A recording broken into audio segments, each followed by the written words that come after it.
Yellow just walking in the house in my road, gotta make her put it on. She don't like wearing clothes, just left Concord, North Carolina. I was licking on booty and a whole lot of vagina. Eat a boozer with some ice cream, she'll remember you. Ice Cube make it chip, shiver like the winter do. City with the crew, had to get some food. I see you looking like you do. Had to make a move, Started. Please don't get me started. Started. Please don't get me started. Now how you end up going to juvie? Well, I got locked up in 2004. I didn't come home to 2005. I got sentenced to a year, but I ended up doing 6 to 8 months. And when I came home, they have this. They basically call it parole for the youth. They used to call it aftercare.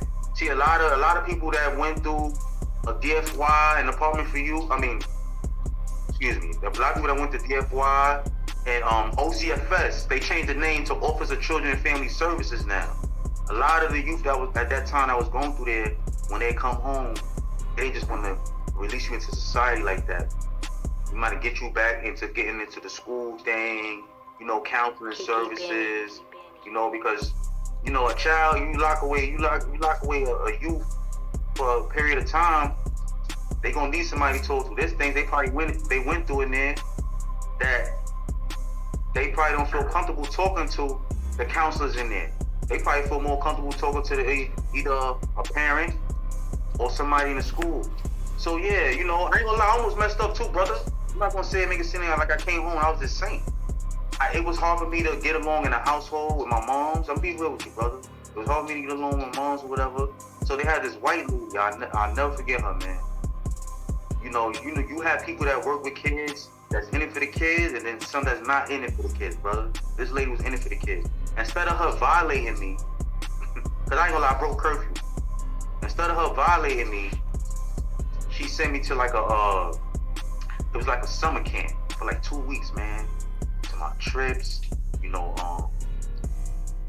did everything, man. Staff took us everywhere, a lot of activities. And when it was time for me to come back to Brooklyn, I didn't want to come back.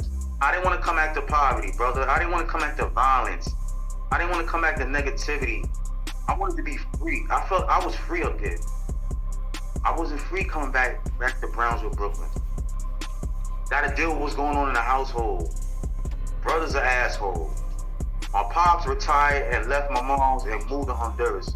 So now it's just me, my 2 younger sisters, my older sister, just had a baby, moved in with her husband. So now things get a little harder for me. So now I'm starting after school. I need a few dollars in my pocket. We ain't got it like that. I'm packing bags. Understand what I'm saying? I'm trying to put a few dollars in my pocket. Now we get to high school, things ain't working out as well for me. My mother puts a petition on me. Person needs supervision. So, Brooklyn Family Court, they came and took me and they put me in a group home in the Bronx on 162nd between Morris and Teller Ave. It was called Glover House, right by Vietnam Projects. Yeah, that's all the area where I grew up at. Yeah, the Norm. It was dumb. It was the older dudes. It was the older dudes from the Norm that taught me and my boys how to rob and steal and shit like that. It's crazy niggas over there. Bronx was lit though, man. Listen. Let me say something, man. You might not hear a lot of Brooklyn dudes ever told you this before. I'm one of those Brooklyn dudes, man. Yo, shout out to the Bronx, man. It's lit up there, bro. I always say with Bronx and Brooklyn, it's a rivalry, but it's a respect. It's like a Vegeta Goku thing if you watch Dragon Ball Z. It's a rivalry, but it's a respect. They much rather joke on each other and talk shit, but really it's a respect there. You know what I'm saying? Like everybody know the Bronx and Brooklyn is probably, being that their numbers is higher, the 2 most dangerous boroughs in New York City. We know that. It's the cousin. Like I got cousins in Brooklyn that's all psychopaths. You know what I'm saying? Right. And they used to always come to the Bronx. It's like, we know. We all got family that's in Brooklyn. Like, we know. It's a respect and a love there, but it's a rivalry still. I'm about to blow your mind right now. I went to Stevenson High School by Castle Hill. I used to take I think it's the B6 to Hunts Point. Then I used to take the BX5. Yes. And get over by the post office across the street from Stevenson Commons. Yeah, man. I used to go to high school in the Bronx too. Yeah. I used to literally travel from Brooklyn. That's a dangerous ass part of the Bronx too. That in that particular area. It's dangerous over there. Soundview, Monroe, all that right It's there. mad dangerous over there. Yeah. And I seen a lot of racial things. I want to touch base on that. When I was in the Bronx, going to that particular high school, there was a lot of Dominicans don't play.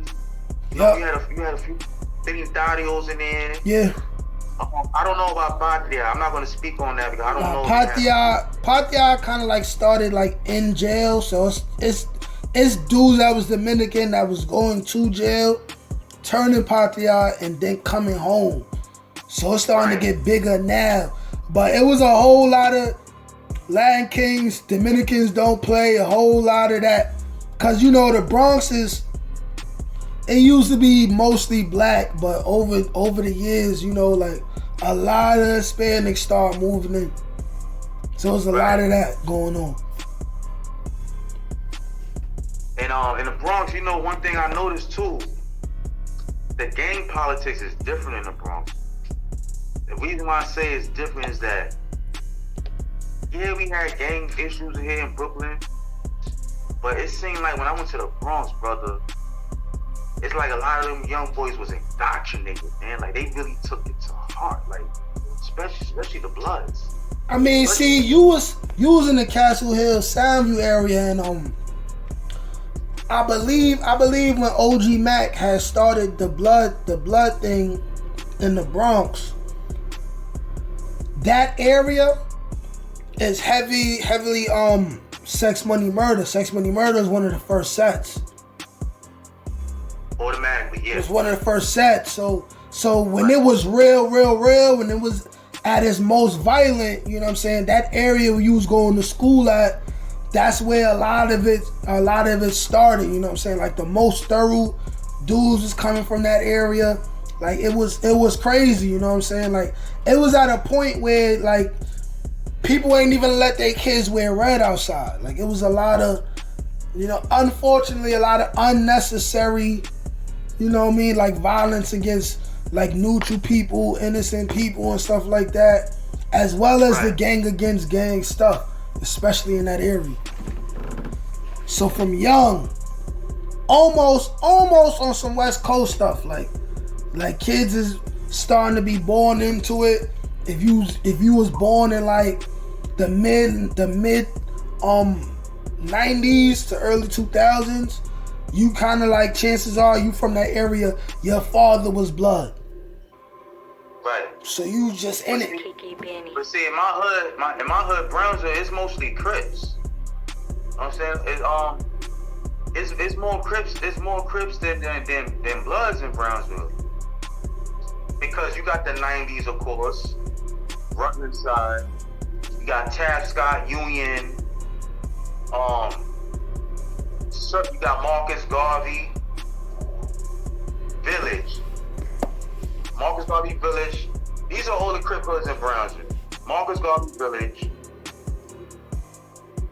Riverdale, even though they say it's mostly folks in Riverdale, you still got Crips in Riverdale. Riverdale used to be a Crip hood, so you still got Crips in Riverdale. You got MGB, Marcus Garvey Village.